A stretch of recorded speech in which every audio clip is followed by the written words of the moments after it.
ज्यावी असे साखर साखरे आड नावाच सार सर्वशियाच कळले हो माता विनायकाची मूर्ती किती थोर, जशी बैलगाडीत भरली साखर तेच आडनावाचे साखरे. असं दिलं इथं बरोबर आहे का नाही? असं दिलं गेलं तसं गोड घेता आलं पाहिजे, गोड देता आलं पाहिजे.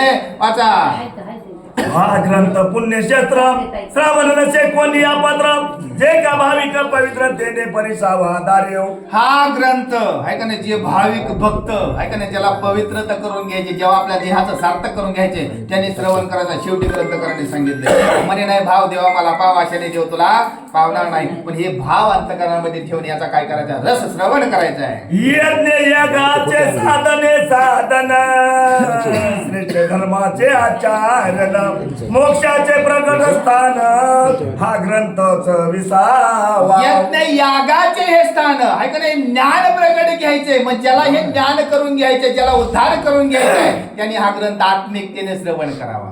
आत्मस्थिती जागेवर असले पाहिजे, मन जागेवर असलं पाहिजे, बुद्धी जागेवर असली पाहिजे, चित्त स्थिर असलं पाहिजे. त्यांनी हा ग्रंथ जर श्रवण करून घेतला तर त्याचं काय होणार, कल्याण झाल्याशिवाय राहणार असं ग्रंथकार सांगताय. वैराग्याने ते ज्ञान या साधिना पूर्ण श्रद्धेने करिता अवलोकन मोक्ष तत्व बांधत. आता वैराग्य प्राप्त झाले पाहिजे, मग मोक्षाकडे जायचे. मग वैराग्य अंतःकरणामध्ये आलं पाहिजे तर ज्ञान प्राप्त होणार आहे, आणि ज्ञान प्राप्त झाल्यानंतर मग मोक्ष म्हणजे मुक्ती मिळणार आहे. असं हे ग्रंथाचं सार किंवा असं हे सावता महाराजांनी आपल्यासाठी श्रवण करण्यासाठी आणि आत्मसात करून स्वतः देहाचं कल्याण करण्यासाठी सांगितले. देव वैकुंठी सापड्या नायक साधनी लाभेना तो सदा मुक्त साधिना हे संतियाच जाणावे.